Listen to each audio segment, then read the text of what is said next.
Hello, sixth graders. This is Mr. Scrow, and welcome back to week 2, Characteristics of the Music from the Renaissance. By the end of this lesson, you will be able to develop a fundamental and introductory understanding of the Renaissance musical time period. You will also be able to identify and distinguish Renaissance music based on clearly defined characteristics. Let's get started. Okay, so the first thing that we're going to do is an extensive review of some of the things that we talked about last week. And it's really important that we make sure that you have a firm grasp of what happened that led to the people from the medieval period moving into the Renaissance period, and what implications that had on the arts, like music. So the first question I have for you is, when did the Renaissance take place? You can write your answer in the chat. I'll be back in a few seconds with my answer.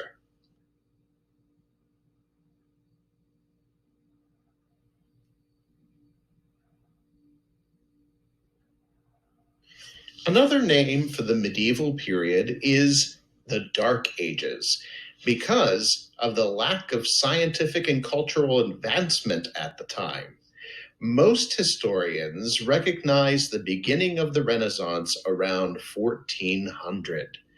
People turned away from their faith and embraced more scientific thinking in the wake of the Black Plague, which faded in 1353.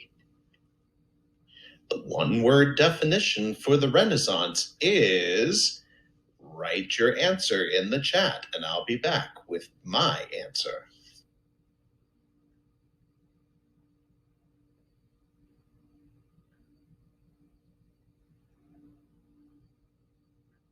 The Renaissance was a fervent period of European cultural, artistic, political, and economic rebirth following the Middle Ages.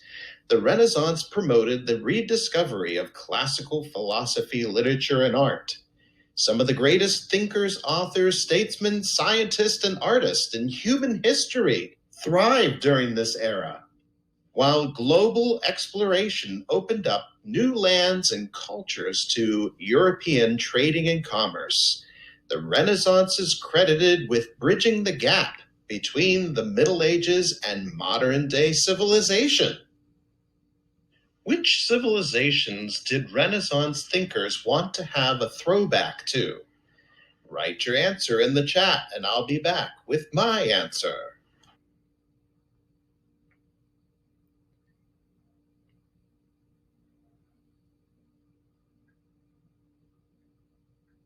By the end of the medieval period, scholars and teachers began to rediscover the works of some ancient Greek philosophers, which led the people applying ancient Greek and Roman values to their daily life. This led to a movement known as Renaissance humanism. Humanists believed that people were focusing too much on the rules and values taught by the church. Many famous Renaissance humanists were religious, but they thought that people should focus more on human thoughts, actions, and achievements. Can you name a famous Renaissance artist, explorer, or scientist? Write your answer in the chat, and I'll be back to talk a little bit about some of these famous people.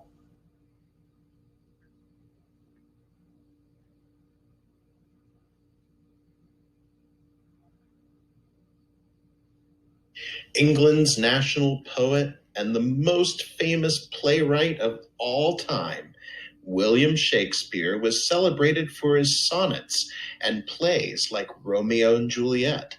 Italian painter, architect, inventor, and all-around Renaissance man, Leonardo da Vinci, was responsible for painting the Mona Lisa and a painting called The Last Supper. Fun fact, Mr. Scrow saw the Mona Lisa in a museum in Paris, France called the Louvre. Galileo was an Italian astronomer physicist and engineer whose pioneering work with telescopes enabled him to describe the moons of Jupiter and rings of Saturn. He was once placed under house arrest for his views of heliocentrism, which means that the Earth orbited around the Sun rather than the other way around. Italian sculptor Donatello was celebrated for lifelike marble and bronze sculptures like David, which can be seen today in a museum in Florence, Italy. Italian painter Raphael is best known for his paintings of the Madonna and the School of Athens. Raphael's most famous painting of the Madonna can be found in Dresden, Germany today, and the School of Athens is in Vatican City. Michelangelo was an Italian sculptor, painter, and architect who carved David, which can be seen today in Florence, Italy, and painted the famous ceiling of the Sistine Chapel in the Vatican City in Rome. Last but not least, Christopher Columbus was an Italian explorer who stumbled upon the Americas and whose journeys marked the beginning of centuries of transatlantic colonization. Of all the slides that I have included in this presentation, the most important slide is this one. Before the Renaissance, the most important music was played by the church, and music was played one part at a time, and they call that unison. Latin was the language of the text that all the music was based on, and the music used voices only. That did not mix voices with instruments during the medieval times. Medieval music featured only men or only women singing, not mixed. And because this music was presented in church and it came directly from prayer, it was very somber in mood. Music was not just religious or sacred in the Renaissance.